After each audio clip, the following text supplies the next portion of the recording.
Hello, my dear ones. Father Phelan has just set up the camera, and then he told me that I should smile more because I look kind of dead. Uh, and I suppose he's right, because I do feel kind of dead. Apart from my migraines and apart from the fasting taking its toll finally on my body, I am a bit overwhelmed with this change of speeds. We've been in our burrows throughout the autumn and the winter and springtime, and now clearly summer is almost here, and summer comes with all sorts of things that need to be done, repaired, prepared, and so on and so forth, and all of these are adding layers and layers of worry upon this increasingly old soul of mine. So yes, I'm kind of dead. But so what if I am dead? I still want to belong to Christ. I still want nothing else but to be His and to live with Him.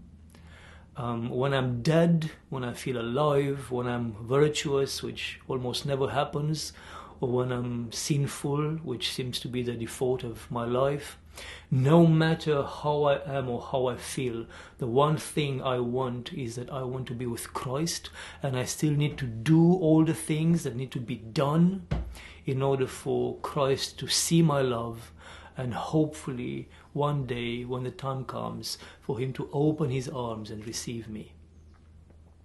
I suppose this is the meaning of Christ loves you as you are. I know Christ loves me, and I know that Christ loves you as you are right now, dead tired or bursting with energy, in your deepest sorrow or in an uncontrollable state of joy, in your sin or in your spiritual battle and success. This is what it means. It doesn't mean that who I am or who you are right now is perfect. It simply means that it is perfect enough for Christ to love us no matter how fallen we are at any given moment.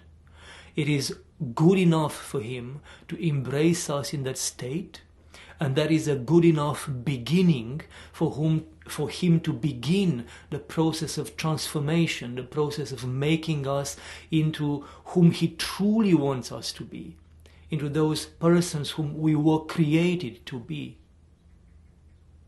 I've recently heard someone say to me, because people are beginning to come back on pilgrimage to MULL and IONA, and we are meeting increasingly more people, and someone has recently told me that they've gotten to the stage of being so old and feeling so weak that they cannot even make a prostration anymore. And something in me revolted, because that's not true. I know from the monks I've grown up with, the monks in Moldavia, that they were in their late 80s or 90s and they were still making prostrations. It's true, they were no longer throwing themselves enthusiastically to the floor as they did in their 20s or 30s.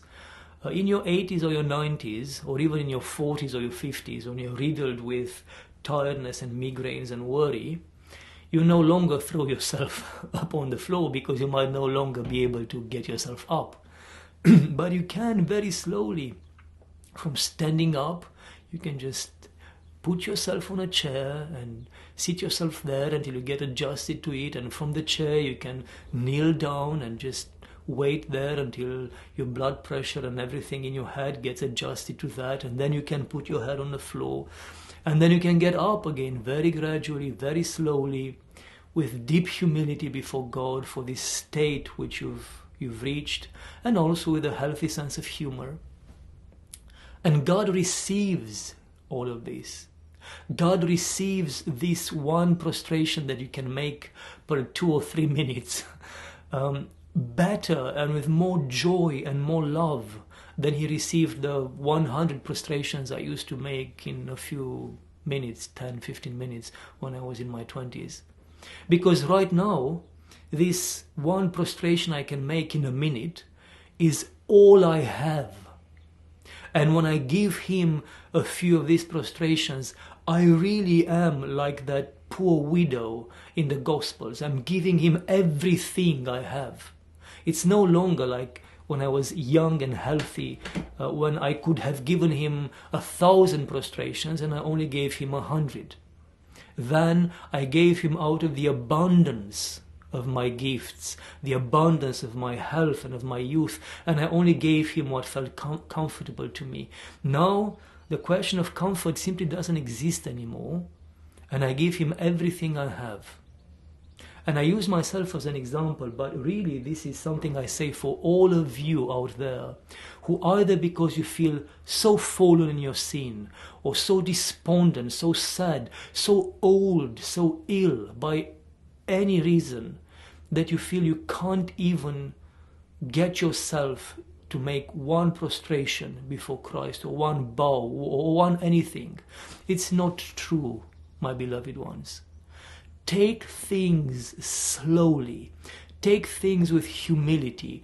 Let go of our images of how things should be like, what a prostration should look like, what fasting should look like, and just do what you can and do it wholeheartedly. And I promise you before Christ that Christ will receive that with greater joy than anything you've ever given him, when you could have given him 100 times more in your youth and in your fullness of health.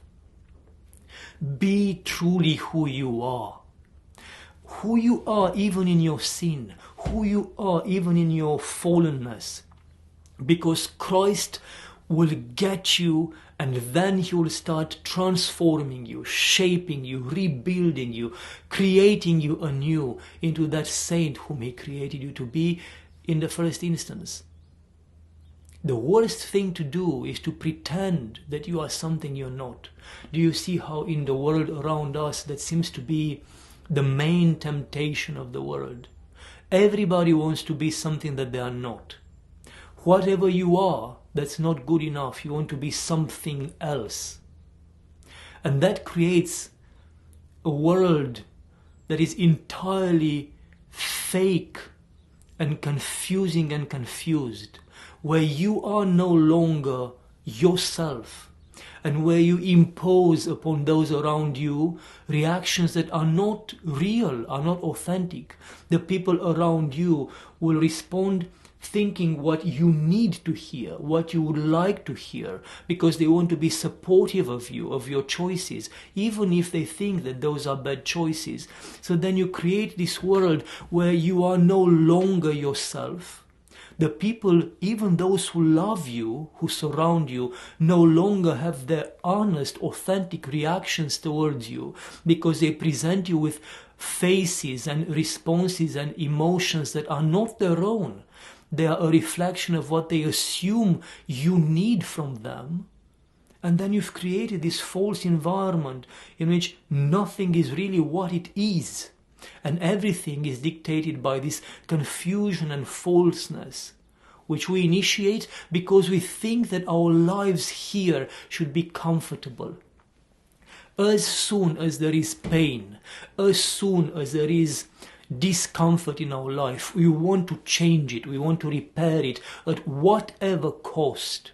And that is so close to the word of Christ. Those who want to save their lives here lose their capital L lives. Those who want to save their souls here, their identity here, lose their souls, their real souls, their eternal souls in the kingdom. The world here is transient, my beloved one. And so is yourself, your identity here. It is all transient. Don't sell that which is eternal for that which is transient. Don't betray your true self, your true identity, your true life for something that by definition is transient and lasts for a few years or a few decades. This is a fallen world. This is spiritually a collapsed world. It has always been, it still is like that, it will forever be the same until the day when Christ comes back at his second coming and the world is going to be folded like a tent. You are not separate from this fallenness. You and I and every single human being who's lived before us and who will live long after we are dead, all of us contribute to the fallenness and to the confusion in this world. We were born into a world which is already pre-built by those before us and their fall and their sin.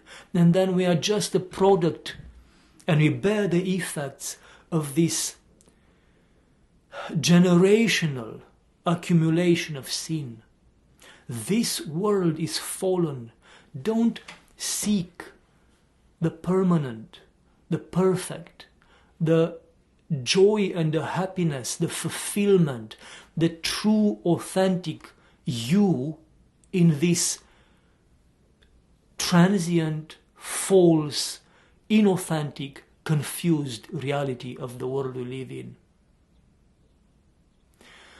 Own up to your own mortality, my beloved brother and my sister, because as soon as you put before the eyes of your mind, the eyes of your soul, the reality of your mortality, of your transience, you realize that the pain you feel, no matter the nature of this pain, be it physical, emotional, spiritual, mental, this pain is just your cross.